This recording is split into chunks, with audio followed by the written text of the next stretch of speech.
Whether you're growing mushrooms in a dank cupboard, storing wine in an underground cellar, or growing your own food in a polytunnel, sometimes monitoring the temperature and humidity of that environment is vitally important.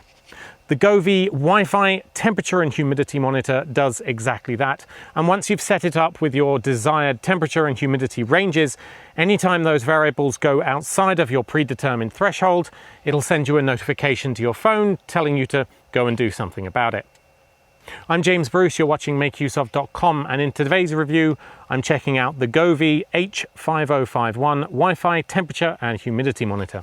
Now, just like the Govee light strips that I reviewed last week, this device works over Bluetooth and Wi-Fi. For initial setup, you'll hold down the button for 3 seconds to place it into Bluetooth pairing mode, and then from within the Govee app, it'll automatically detect it, and it's really quite simple to add it and set everything up. You will, however, need to be in Bluetooth range in order to set up the variable thresholds that you want, the maximum and the minimum values for both temperature and humidity. You'll also add your Wi-Fi details there, and after that, even when not in range, it'll report to your phone whenever those variables exceed your threshold. There's also a very simple LCD screen on the front of the device here, though of course if you're not going to be using it with Wi-Fi, there's really very little point in buying this. There are much cheaper models available that don't connect to Wi-Fi and will just give you the simplicity of an LCD screen, but this is of course a nice little addition to have on the unit. So as you can see, I've been using it in my polytunnel down here, and on a day like today when there's a summer heat wave going on, temperatures inside here can get to well above 40 degrees, and it's at that point that I really need to take action, and for that this has been an absolute lifesaver. Last year we lost quite a lot of plants just because it got too hot, we hadn't noticed, we hadn't come down and done anything. So with this, I've set my threshold at around 40 degrees, and once it hits that point I get the notification and I can come on down and spray down the polytunnel as well as turn on some fans to cool everything down. So this has been an absolute lifesaver, or rather a plant saver. Now, in my experience over the past couple of weeks of testing, the notifications have been very reliable. They've always been delivered to my phone. And really, that's all you want from a device like this, is that level of reliability. Now, there is around 3 degrees of adjustments that you can do if you find that the temperature reporting isn't quite right.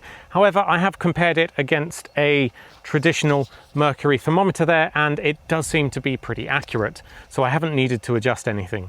The only other thing to be aware of, and something that the Govee range of products is really lacking at the moment, is any sort of integration with third-party systems like Samsung SmartThings or even IFTT, which means that there's very little you can do in terms of automation.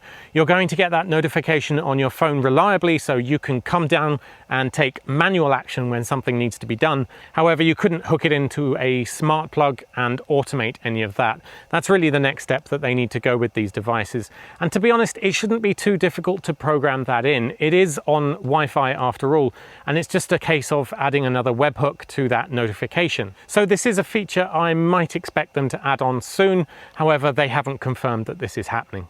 Of course, as well as notifications, you also get data logging through the app and the ability to view the data by hour, day, week, month.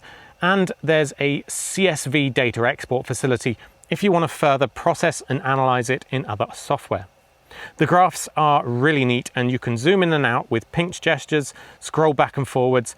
They're color-coded to show red as times when it went over the threshold or under, and that'll automatically update if you change the threshold. The device runs off of 3 AAA batteries, and after 2 weeks of using it, it's still reporting full battery life, so I can't really tell you how long it's going to last other than to say a very long time. And of course, AAA batteries, you can easily buy rechargeable ones, so there's no need to worry about an internal lithium-ion battery failing after a while. At $50, it may seem expensive for something just to monitor the temperature and humidity of an environment. However, for something that also reports over Wi-Fi and gives you notifications when it goes outside of a set threshold, that's actually not that expensive. The notifications do seem to be reliable in my experience, so if you have something that you need to monitor the temperature and humidity for, then this is a great way to do it. For me at least, it has certainly saved a polytunnel worth of plants at least a few times this summer already with the heat waves that we've been having, so I am absolutely grateful for that. As I said, the only downside at the moment is that you really can't automate any of it until they add some support for third-party services. So thanks for watching. I hope you found this review helpful. If you did, hit like and consider subscribing. We do 2 reviews and giveaways every single week. If you didn't like this review, head on down to the comments and tell me why. Thanks for watching, and I'll see you next time.